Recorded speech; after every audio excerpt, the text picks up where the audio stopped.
I'm an innovator. Yeah, you are an innovator. I am. Before we started this, Spencer said, "Don't do the character," but little does he know, I'm in the character right now. In fact, he This is probably a character does know. because this is you all the time. No, it isn't. I've never had my arms crossed.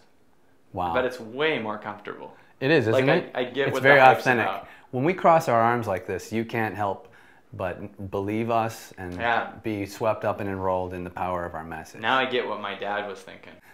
Hey, this is Spence from Hack and Slash, and I'm here with one of our featured guests at this year's Hack and Slash Christmas special, Kyle Cease. How are you, everybody? I'm excited to do it this year. I'm excited that you're going to be doing it again this year. Kyle called me up at the beginning of the summer, before anybody else from the regular cast called me up and said, you know, people have been in the show for like a decade, some of them, and he was like, that was the most fun I've had. In ever, really. And I've been a stand-up comic for 22 years now. I started when I was 12 years old. I've done millions of shows. Probably not literally millions, but I've done a ton of shows. And I gotta say, man, there was something about the camaraderie of your show, and there was something about the different talents and the way that everyone worked together. When I went there, I felt like I was part of a family, and I thought that the way that the talents were, it was so unbelievable. And they were such good people, and they were so humble. You know, as a comic, I work with all these people, and usually all they care about is when am I on? When am I on next? I hope the guy before me isn't that good. You know, these people were like working together, and at the same time they're building houses for Habitat for Humanity. They're raising clean water for families that can't afford it and can't have it. We realized that the most important thing we could be doing is figuring out how can we give more with this show. You know, not how can we market or not how can we make it funnier. It's certainly going to be funny. We've got amazing funny people in it. London Broiler back, Hey Nunny Nunny, Kyle is back.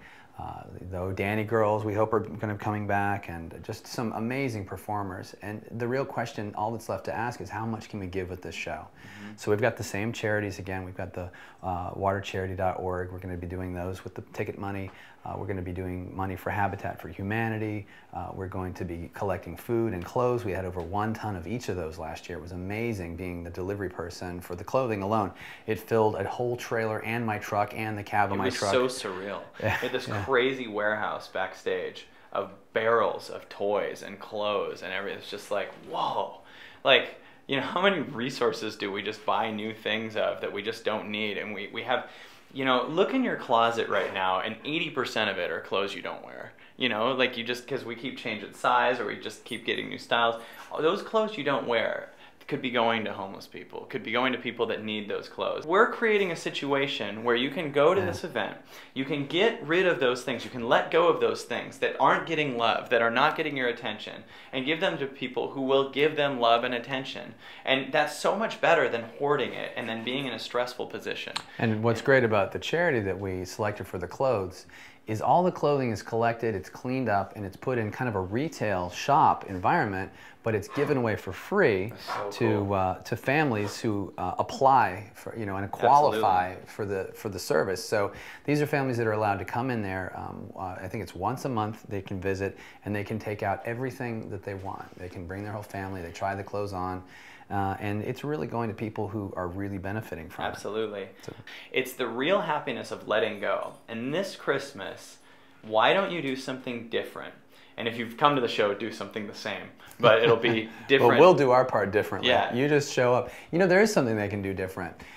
We have the Miracle Machine. We started that last year. A lot of people come to us with great charity ideas, but we've got our charities already hammered out. We've got food, water, clothing, shelter covered, right? Absolutely. And people come with great charities. And our friend Diego was saying today how he's got a battered women's shelter that he really loves to support. And I said, why don't you do that as a Miracle Machine project? That's opportunity for anybody, whether it's someone in the cast or if it's somebody in the audience, to adopt their own project. Send us a picture, send us 25 words on it, and in fact, you know, we'll let people know. We'll show people, you know, that information in our pre-show slideshow. They'll get a T-shirt that says Miracle Machine, and they can be part of that community. You know what? As times are tough right now, it's an opportunity to get closer with your families. It's an opportunity to really go to the places that are more important in our lives, and show your family and your kids and everything the value of giving. giving. And what this is an opportunity to truly give, to show your family the opportunity to give, and then at the same time, as a byproduct, be a part of an amazing show. So instead of just donating, you can donate here, and then you'll get to be a part of a show. You know, it's like donate a certain amount of money, and for free we'll give you the show. I mean, yeah, you pay for a ticket. It's really like a donation, but you get a free show with that ticket. Right. Because we use that money to do some amazing things Yeah. in the world. Let me tell you, Cal, what this show means to me. As a part of really creating that access for people to charity and to giving, we started originally the Christmas Carol musical, you know, Charles Dickens' Christmas Carol, which is all about charity and giving and contribution and things like that. And over the years, you know, we were following along that story. We got to include people in that spirit every year, and it was a nice place to touch base, but we thought we could do a little better. Right. So regardless of what the show is about, we really started to create that sense of charity and not only just saying, we're going to give this money to charity later.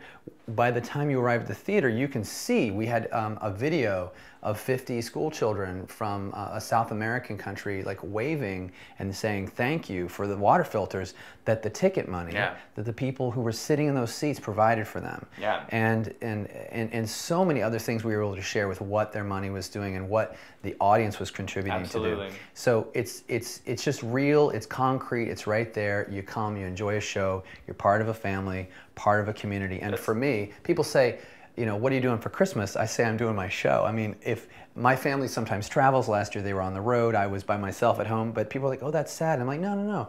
It was beautiful because I got to relax. My Christmas happened in that theater with all the Hack and Slash family, and all of my best friends were there, and creating that access to charity and contribution. Yeah, I mean, it's really good. So if you're going through stuff and you want to be a part of a family, you want to feel like you'll be giving, do you want to feel significant because you did something different? Do you want to feel like you're growing because you're doing something different this year than you did last year? Yeah, then take on a Miracle Machine project. Absolutely. Yeah, and we're working to create lots of events that are going to be interactive. Last year we did a build for Habitat for Humanity with the fans in the snow at Annapolis, and just the other day, I don't know if you know this, but they opened the place that we built. They had the grand opening for the home. Really? Yeah. Oh, that's cool. Yeah, it was really cool. Yeah, this year we'll do it in like a warmer place, right? It was just like, no, we're about giving. I mean, we were in 10-degree weather building houses, like, and when I found out at first, there was a lot of conditioned resistance in me. Right, I showed up. I told Kyle he had he thought it was a promo. I told him we had something for Habitat for Humanity, and they showed up in the lobby, him and Diego, and like shorts and a t-shirt. Yeah, right. And they were, you know, like, oh, where are we going? What am I going to sign? And I said, no, we're doing a build for Habitat for Humanity. That was the weirdest thing about that experience for me. Was I go to this thing and I'm like, first I'm spending 10 minutes going, are you kidding me? And Diego's just great because he's like, whatever. And like, so I'm like, are you kidding me? And like, I'm walking around feeling crabby. And to be fair, it was 6 a.m. in the morning when we got up. So cold. And it was so cold. It was right before this gigantic snow that came down. And then I met these people that do this every day. And they're just like, they're like every dialogue we had, I was waiting for him to go, can you believe this weather? Like, it was just like, I'm hurting. And I was just like, well, come grab a hammer. We're just keep hammering. This house ain't going to get built on its own.